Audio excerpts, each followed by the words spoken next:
दोस्तों, किसी ने सही कहा है कि आवाज ऊंची हो तो कुछ लोग सुनते हैं, लेकिन अगर बात ऊंची हो तो बहुत सारे लोग सुनते हैं।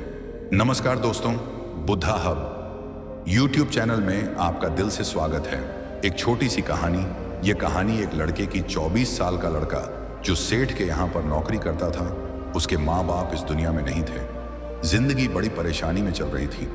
वह जाता था, रोजाना पैसे कमा करके घर आता था, ना बनाता था, खाता था, सो जाता था। एक दिन उसने देखा कि एक बूढ़ा फकीर अपनी पीठ पर 3 ठेले लेकर एक शहर से दूसरे शहर की ओर जा रहा था। वह काफी बूढ़े भी थे और काफी देर से वह यूं ही सफर कर रहे थे और आखिरकार कुछ दूर और सफर करने के बाद वह चलते चलते थक कर एक पेड़ के नीचे बैठ गए। तभी उनकी नजर एक नौजवान युवक पर पड़ी जो उसी रास्ते से जा रहा था और वह भी उसी दिशा में जा रहा था जिस दिशा में उन बूढ़े फकीर को जाना था। तभी वह लड़का उन बूढ़े फकीर के पास से होकर गुजरा। इस पर वह फकीर उस लड़के से कहते हैं, सुनो बेटा, क्या तुम मेरी थोड़ी सी मदद कर सकते हो? यह ठेला बहुत भारी है और मैं बूढ़ा हो चुका हूं। मैं ज्यादा समय तक इनका बोझ नहीं उठा सकता और मैं बहुत थक भी चुका हूं। तो क्यों ना तुम मेरे एक ठेले को ले लो और मुझे उस दूसरे गांव तक पहुंचा दो। इसके बदले में मैं तुम्हें 3 स्वर्ण मुद्राएं दूंगा। वह लड़का उन फकीर की सारी बातें सुनता है और उन फकीर से कहता है, कोई बात नहीं बाबा, मैं आपकी मदद करने के लिए तैयार हूं। कहिए आपको कहां जाना है? ऐसा कहकर उस लड़के ने उन फकीर का एक ठेला उठा लिया और अपने कंधे पर ले लिया। तभी उस जवान लड़के को यह एहसास हुआ कि यह ठेला तो सचमुच बहुत भारी है। वह लड़का और फकीर दोनों रास्ते में आगे की ओर बढ़ चले। कुछ दूर आगे चलने के बाद देखते ही देखते वह गांव खत्म होने लगा और अब एक सुनसान रास्ता आगे की ओर जा रहा था। वे दोनों अपने मार्ग में मस्त होकर आगे की ओर बढ़ रहे थे। जब भीड़ से पूरी तरह से अलग हो गए तो वह लड़का उन फकीर से कहता है, बाबा, इस ठेले में आखिर ऐसा क्या रखा है जो यह ठेला इतनी वजन है? इस पर वह फकीर आदमी उस लड़के को जवाब देते हुए कहते हैं, कुछ नहीं बेटा, बस इसमें तांबे के कुछ सिक्के भरे हुए हैं, इसी कारण यह ठेले में बहुत वजन है। उन फकीर की यह बात सुनकर वह लड़का मन ही मन सोचने लगा, लगता है यह बाबा जरूर कोई व्यापारी है, तभी तो इतने सारे तांबे के सिक्के लेकर चल रहे हैं। और फिर तभी उसके मन में एक ख्याल आया कि मुझे क्या करना है।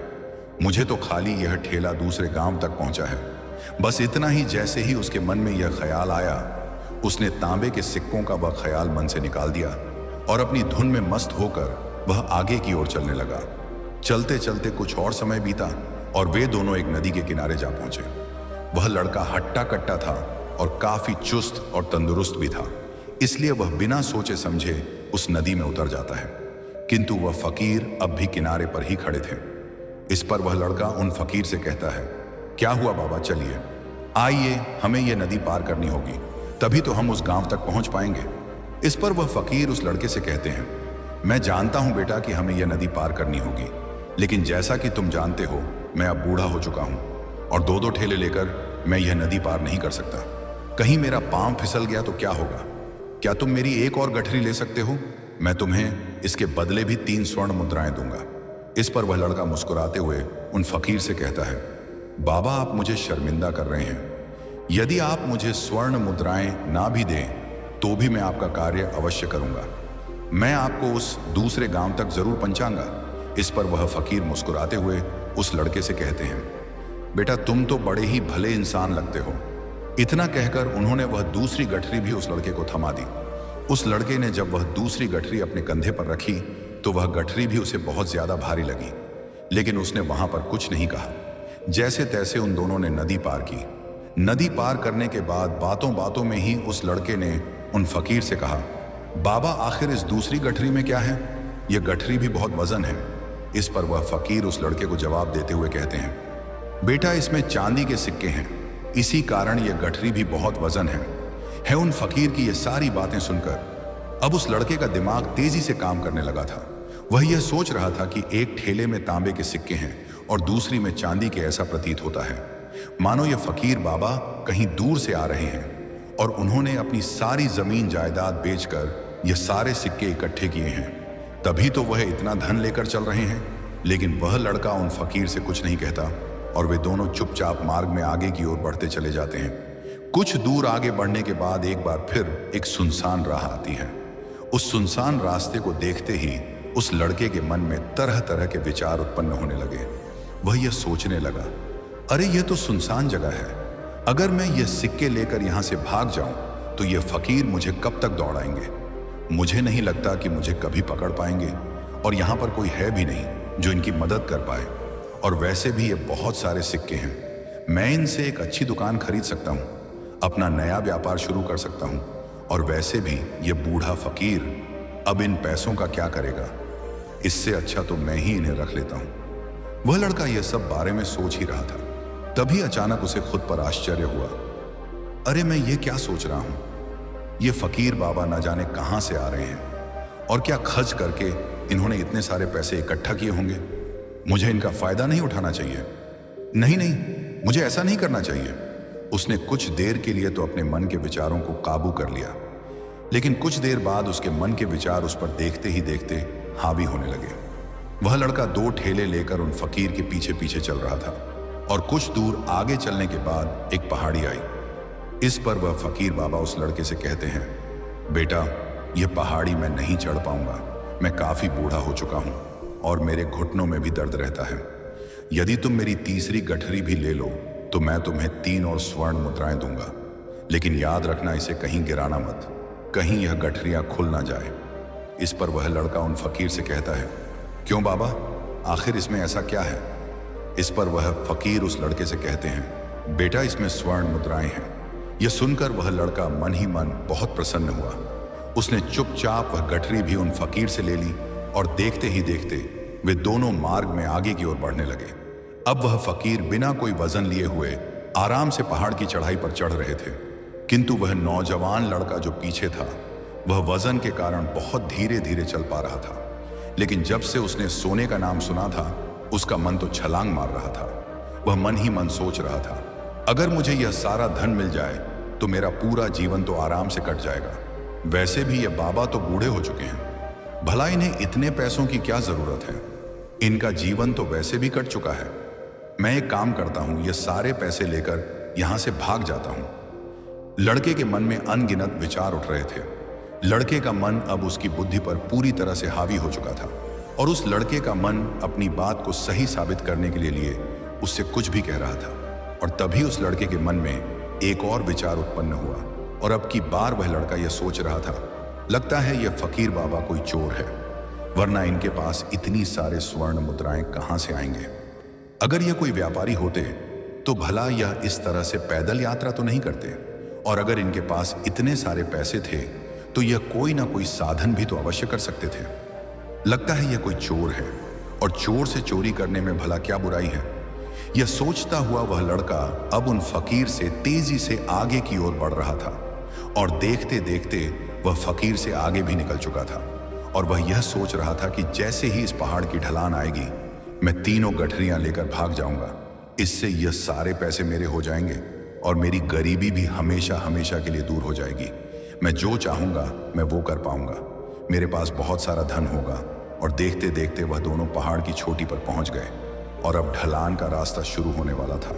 तभी वह लड़का उन फकीर से नजरें बचाकर वह 3 गठरियां लेकर भागता हुआ आगे बढ़ गया। अब उसे अपना शरीर बहुत हल्का महसूस हो रहा था, मानो उसे उन 3 ठेलों का वजन तक ना मालूम पड़ रहा हो। काफी दूर दौड़ते दौड़ते किसी तरह से वह अपने आप को बचते बचाते अपने घर पहुंचा। उसके खुशी का कोई ठिकाना नहीं था। उसने सोचा, क्यों ना मैं जल्दी जल्दी इन गठरियां में से वह सारे पैसे निकाल लूं। यह सोचकर जब उसने गठरियां खोली तो पहली गठरी में उसे लोहे से जंग भरे हुए सिक्के मिले। यह देखकर उसे यकीन नहीं हुआ। इस पर उसने फटाफट दूसरी गठरी भी खोल डाली, उसमें भी उसे लोहे के जंग लगे हुए सिक्के ही निकले।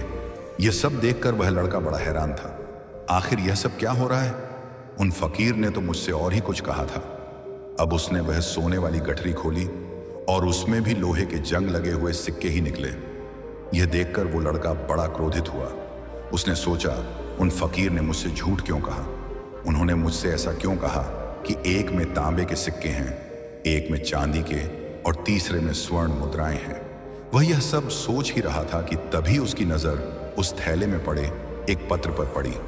उसने वह पत्र उठाया और उस पत्र में लिखा था, यह पूरा नाटक ईमानदार व्यक्ति की खोज करने के लिए रचा गया है और मैं इस राज्य का राजा हूं। मेरी कोई संतान नहीं और इसीलिए मैंने यह षड्यंत्र रचा है ताकि मैं अपने राज्य में किसी एक ऐसे ईमानदार व्यक्ति की खोज कर सकूं जो मेरे बाद इस राज्य का राजा बन सके और इस राज्य भार को संभाल सके। और इस राज्य का भार वही संभाल सकता है जो पूरी तरह से ईमानदार हो, जिसके मन में किसी प्रकार का कोई लालच ना हो। इतना पढ़ते ही वह लड़का जोर जोर से चिल्लाने लगा। वह सर पकड़कर बैठ गया। वह यह जानता था कि यदि वह अपने मन के विचारों पर काबू कर लेता तो उसका जीवन संवर सकता है, लेकिन वह अपने मन के विचारों पर काबू नहीं कर पाया। दोस्तों, महात्मा बुद्ध कहते हैं कि मन ही सब कुछ है। आप जो सोचते हैं वही बनते हैं। इसलिए आपका सबसे बड़ा दुश्मन भी आपको उतना नुकसान नहीं पहुंचा सकता जितना कि आपके मन के यह अनियंत्रित विचार पहुंचा सकते हैं। महात्मा बुद्ध कहते हैं, अपने भीतर ध्यान से देखो। हमारे भीतर जो विचार चल रहे हैं वही विचार शब्द बनते हैं और शब्द कर्म के रूप में प्रकट होते हैं। बार बार दोहराने पर कर्म बर्ताव में बदलता है और धीरे धीरे समय के साथ बर्ताव चरित्र में परिवर्तित हो जाता है और यही चरित्र हमारे भाग्य का निर्माण भी करता है। इसलिए हमें हमेशा अपने विचारों के प्रति सजग होना बहुत आवश्यक है। हमें जागरूक होना बहुत आवश्यक है। हमें यह जानना जरूरी है कि हमारे मन में किस प्रकार के विचार आ रहे हैं आगे। महात्मा बुद्ध कहते हैं कि कमजोरी हमेशा छोटे विचार से शुरू होती है। यह एक बीज के रूप में होती है और यदि इस बीज को नष्ट ना किया जाए तो यह छोटा सा विचार बहुत जल्द ही एक विशाल वृक्ष का रूप ले लेता है और हमारी बुद्धि की सोचने और समझने की क्षमता को पूरी तरह से नष्ट कर देता है। जिस प्रकार आपने इस कहानी में देखा किस प्रकार उस जवान लड़के का मन उस पर हावी हो चुका था और उसकी सही और गलत सोचने की क्षमता पूरी तरह से नष्ट हो चुकी थी, जिस कारण वह यह समझ नहीं पाया कि उसे क्या करना चाहिए और उसके लालच ने उसके भीतर इतनी ऊर्जा भर दी कि वह तीनों ठेले उठाकर इतनी तेजी से वहां से भागता आगे भी बढ़ गया। इसीलिए जब आपके मन में पहली बार कोई गलत विचार उत्पन्न हो तभी उसे जड़ से उखाड़ देना चाहिए, अन्यथा वह विशाल वृक्ष का रूप लेगा और आपको किसी न किसी गलत राह पर वह ढकेल ही देगा। आप चाहकर भी उसे रोक नहीं पाएंगे। लेकिन अब आपके मन में यह प्रश्न उठ रहा होगा कि हम भला अपने मन के विचारों को कैसे नियंत्रित करें। हमारा मन तो इतना चंचल है, वह इतना शक्तिशाली है कि वह हम पर हावी हो ही जाता है। हम चाहकर भी उस पर नियंत्रण नहीं कर पाते। इसका जवाब में महात्मा बुद्ध हमें दो बातें समझाते हैं। पहली बात, सही इरादा विकसित करो। कई बार आपने देखा होगा कि आपके मन में कुछ और होता है किंतु आप कहते कुछ और है, क्योंकि आपके मन के भीतर जो कुछ बसा है वही आपके मुख से बाहर भी निकल रहा है। लेकिन जब हमसे वह गलती हो जाती है तो उसके बाद हमारा मस्तिष्क अच्छी तरह से काम करना शुरू कर देता है। हमारे सोचने और समझने की क्षमता एक बार फिर से जागृत हो जाती है और ऐसी अवस्था में हमें यह एहसास होता है कि हमसे गलती हो गई है और फिर हमारा मन दुखी हो जाता है। हमारा मन अफसोस से भर जाता है और इस भारीपन और दुख से बचने के लिए महात्मा बुद्ध हमें सही इरादा विकसित करने के लिए कहते हैं। इसके लिए जब भी आप कोई कार्य करने जा रहे हो तो सबसे पहले आपको को यह खुद से पूछना चाहिए कि जो कुछ भी मैं करने जा रहा हूं इसके पीछे मेरा इरादा क्या है। क्या मैं दूसरों को दुख पहुंचाना चाहता हूं या दूसरों को नीचा दिखाने जा रहा हूं, या मुझे खुद को ऊपर उठाना है। खुद से सवाल कीजिए, खुद को जागृत कीजिए। जब आप इरादों के प्रति सचेत होने लगेंगे, जब आप विचारों के प्रति सजग होने लगेंगे, तभी आपके भीतर सकारात्मक ऊर्जा का प्रवाह होगा। तभी आप सकारात्मक इरादों से जुड़ने लगेंगे और आपके मन के भीतर बसी वह नकारात्मक ऊर्जा और नकारात्मक इरादे दिन ब दिन कम होने लगेंगे। परंतु याद रहे, आपको यह हर रोज करना होगा और आपको यह हमेशा ध्यान रखना होगा कि आपको केवल अच्छा सोचना है। आपके इरादे हमेशा अच्छे होने चाहिए, तभी आप दुख और तकलीफों से बच सकते हैं। अन्यथा आप इसी तरह से दुख और तकलीफों में घिरे ही रहेंगे और आप कभी इससे निकल नहीं पाएंगे। दूसरी बात, मन के प्रति सजगता विकसित करो, जिससे आपका मन देखता देखते शांत होगा और आपके मन के भीतर बसी हुई वह नकारात्मक ऊर्जा, नकारात्मक विचार खत्म होने लगेंगे और आप शांति की ओर आगे बढ़ेंगे। और आपको इसके लिए बस इतना ही करना है कि इस पल में जो कुछ भी हो रहा है, आपकी आंखों के सामने आपके भीतर जो कुछ भी जैसा भी चल रहा है, बस उसे देखते रहना है। अपने मन के अच्छे बुरे विचार, अपनी भावनाएं और अपनी यादों पर बिना प्रतिक्रिया दिए उन्हें केवल देखते रहना है। जिससे आप मन के सारे विचार देखते ही देखते खत्म होने लगेंगे। आपका मन खाली होने लगेगा और आप नकारात्मक विचारों से ना सोच से बच सकते हैं और आप इन दुख और तकलीफों से भी दूर रह सकते हैं। इसीलिए महात्मा बुद्ध कहते हैं, जो स्वयं को देखता है वही सबसे बड़ा तपस्वी है। अर्थात जो अपने मन में चल रहे उन विचारों को बिना प्रतिक्रिया दिए हुए केवल देखता है और उन पर कोई भी प्रतिक्रिया नहीं करता, बस उन्हें देखता और समझता है। वास्तविकता में वही मन पर नियंत्रण भी कर सकता है और वही अपना जीवन सुखी और खुशहाली तौर पर जी सकता है। इसलिए यदि आप भी अपने जीवन को सुखी और खुशहाल बनाना चाहते हैं तो आपको सबसे पहले अपने मन पर नियंत्रण साधना ही होगा। अपने मन को खाली करना ही होगा। अपने मन के विचारों के प्रति आपको सजग होना ही होगा। दोस्तों, उम्मीद है कि आपने आज की इस वीडियो से जरूर कुछ ना कुछ सीखा होगा। तो इस वीडियो को लाइक और अपने दोस्त के साथ शेयर भी जरूर कीजिएगा और हमें ऐसे ही सपोर्ट करने के लिए चैनल को सब्सक्राइब और घंटी बटन को जरूर दबा दीजिएगा। चलिए मिलते हैं फिर अगली वीडियो